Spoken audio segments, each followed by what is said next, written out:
Remakes are things that people make of older things. It's a way to bring many a beloved media fresh to newer audiences, as well as flood back that sweet sense of nostalgia for the original fans. They come in many shapes and sizes, the good, the bad, and the Disney reimaginings. But we don't talk about those, since the very word itself may yet bring wrath and ruin upon entire civilizations.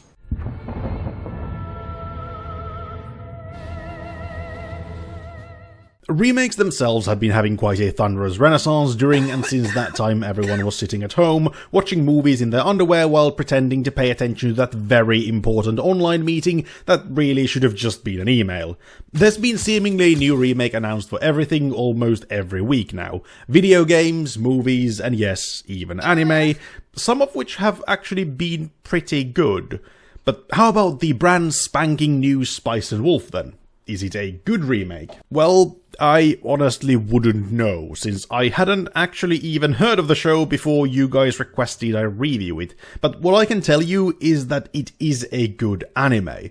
And before you go shouting bloody murder in the comments about my lack of culture in not knowing of the original, such heinous lack of knowledge about the wise and sometimes witty Wolf Hollow can mainly be credited to mine having become a true connoisseur in the finer things in life only in about 2012, and the original appearance of the Lupine Harvest Goddess having come out in 2008. Which wasn't even that long ago in the grand scheme of remakes. It's been, what, 10 years? Seems like an awful short time to me. Jeez, that was 16 years ago. Oh. Perhaps it's time someone make a remake of me. But bad jokes aside, this is yet another faux historical romance anime with a flair of the supernatural, and riding on the need for more of the likes of Frieren and Apothecary Diaries, I was immediately hooked. And then Lauren started to talk about economics and whatnot, and the very concept of math made my brain shut down in self-defense. But luckily for humanists like myself, the part that requires any real functional knowledge to understand isn't actually all that important in Spice and Wolf.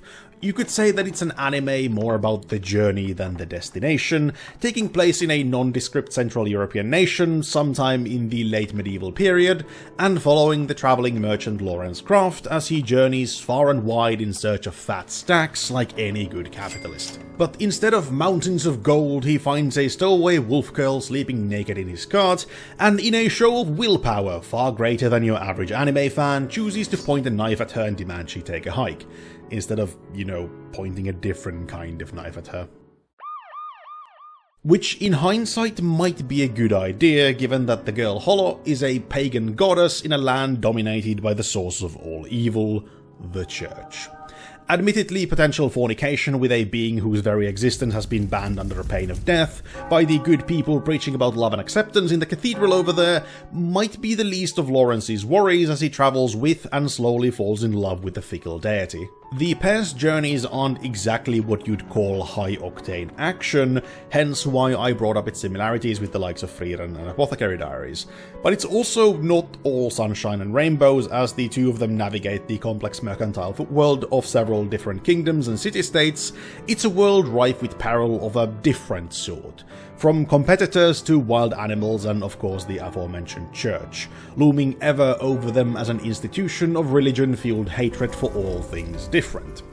And while the latter two might be obvious as to why they'd pose a problem for Lawrence and Hollow, you might be wondering how a business rival could threaten a merchant beyond trying to swindle them out of profit. But you forget. This is essentially a medieval world where shanking your opposition and getting away with it was a hell of a lot easier than it would be, say, today. But as interesting as the complex etiquette of trade deals and alliances can be, the true draw of Spice and Wolf is in the spice and the wolf. Lawrence as the occasional spice merchant being the spice here, and Wolf being, well, the wolf, as in Hollow. The pair isn't your typical romance anime couple, where one of them is the idol of the school and the other the quiet nerd with a severe lack of real personality, and if anything, they aren't even all that romantically involved, at least not yet, even if there is the occasional spark flying between them. And that's just it. The relationship isn't just a cheesy love at first sight kind of cliché. They slowly get to know each other as they have their ups and downs. They fight and interact with each other outside of the scope of being all lovey-dovey all the time.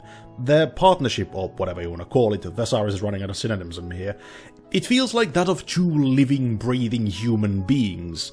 Exaggerated for effect, of course, but you get the idea. They feel like people, which to me is the measure of a well-written character.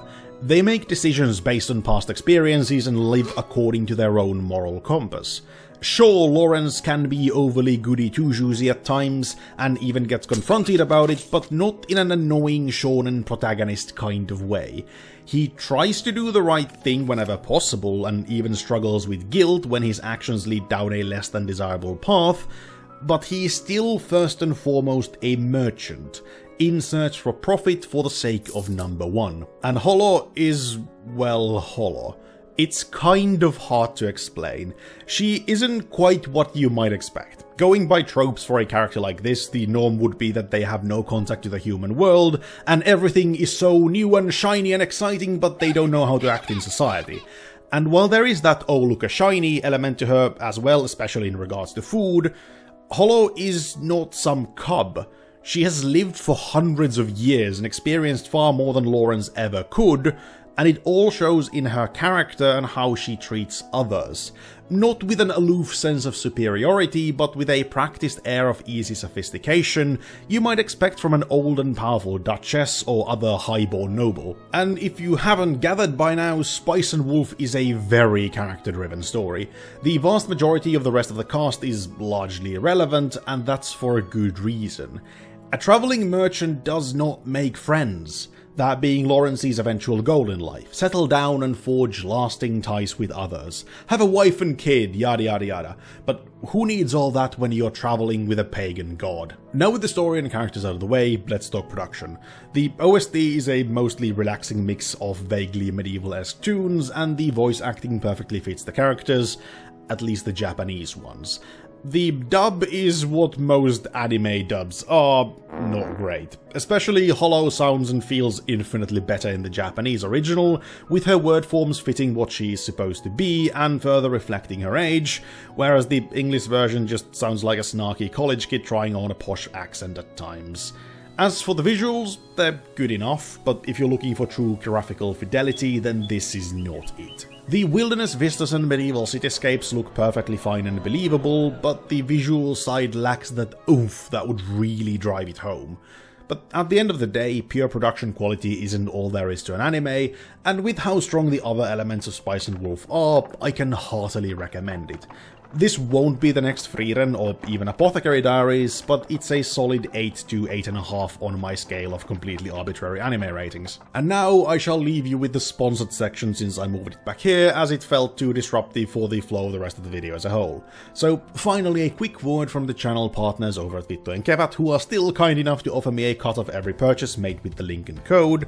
So if you've ever found yourself in a dire need for a great gift to a life partner, but boring old jewelry won't do, or you just want something funny to get for yourself, head over to vittujenkevat.fi by using the link in the description and browse their immaculate collection of stuff.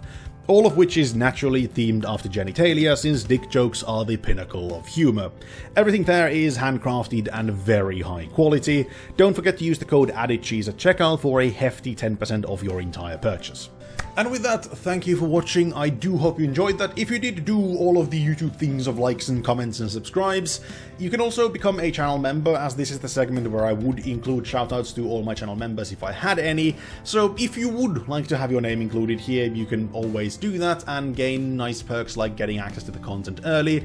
I would like to make the videos ad-free for members, but unfortunately YouTube doesn't allow for that, so I'm looking into potentially making a Patreon in the future for that purpose, but I need to first look into the legalities of the matter, because Finnish law in terms of receiving money from people is, let's just say, kind of archaic.